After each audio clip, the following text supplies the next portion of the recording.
Hey everyone, today I wanted to talk about pedal labels. So pedal labels are a way of marking your pedal settings directly on your pedal. And how these are different than like gaffing tape, masking tape, or mailing labels is this uses high quality vinyl with low tack adhesive. So the point of this is you can write on it, it looks cool, it stays on the pedal, and most importantly, you can take it off. So with mailing labels, those are usually paper. So those are kind of funky. And when you try to take them off, they always just tear and just leave, a spot where they were. Masking tape turns into cement over time. Gaffing tape, same thing. Plus you're drawing really just lame circles and dashes, which I get it. It's fine, it does the job. But this makes it look very nice, very pro. It looks like part of your pedal.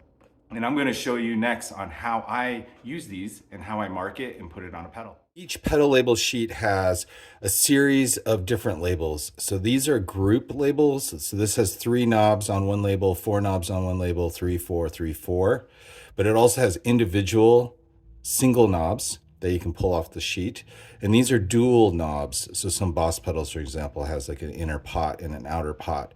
These are also part of it. These color-coded dots are a way of indicating position or markers of any kind. And it's hard to see, but there is 1, 2, 3, 4, 5 triangle markers here.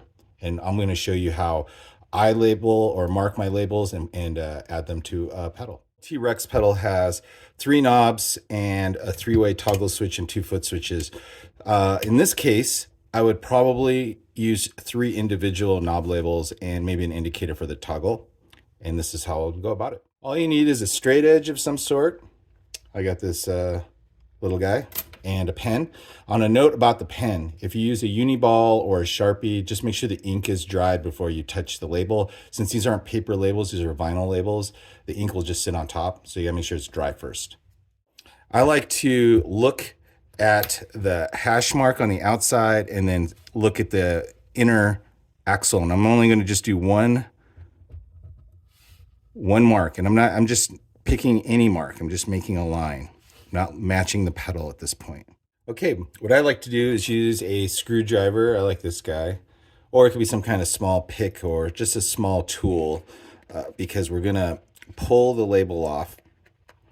And you can use your fingers too, but I like to use a screwdriver so I can do this kind of action. So we're looking at this pedal here. It looks like depth is set around 10 o'clock. So we're just going to lay that right about 10-ish.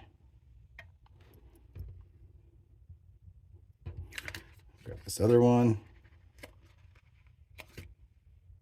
Same thing with the tool. This is more at 11.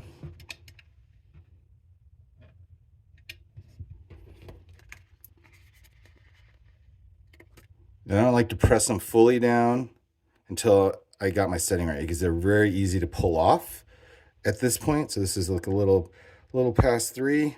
You can set that there. So we can look at this and say, okay, is this close enough in the ballpark? If not, you can quickly lift this up and then make an adjustment. But if it's good, you just set that down and you're good to go. Toggle switch, I like to use the dots. That's what this guy is. So I'm going to use this yellow dot, and I just want to indicate where it is in the toggle switch setting. So I'm just going to say this is going to be on this 3rd subdivision. These are especially great for resetting your board after traveling on tour. So you pull your board out of a pedal case, you got cables laying on top of it, knobs are getting moved around, vibration, whatnot. This is an easy way to reset the board. That's why guitar techs love these labels for their pro bands, because when they're on tour they have to reset the board every time. Sometimes on encores they have to reset again. But this is a fast way of just monitoring that. I hear people like, well, I just use a photo on my phone. That's great, but you have to pull something out of your pocket and look at it. This is right on the thing. You don't have to do anything.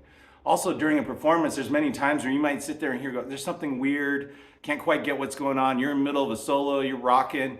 This is an easy way of just glancing at your pedals to see if like, oh, did a knob get kicked out of sequence or something's not where it's supposed to be. Again, you can't pull a phone out in the middle of the set and check this. This is just a really fast way. And of course, if you have 2 pedals, you probably don't need these. But maybe if you have 10, it's probably pretty useful. If you enjoyed that segment, and if you are in need of pedal labels, you can just head on over to our site, click on the miscellaneous section under products, and you'll see them down there on the bottom. Right, talk to you later.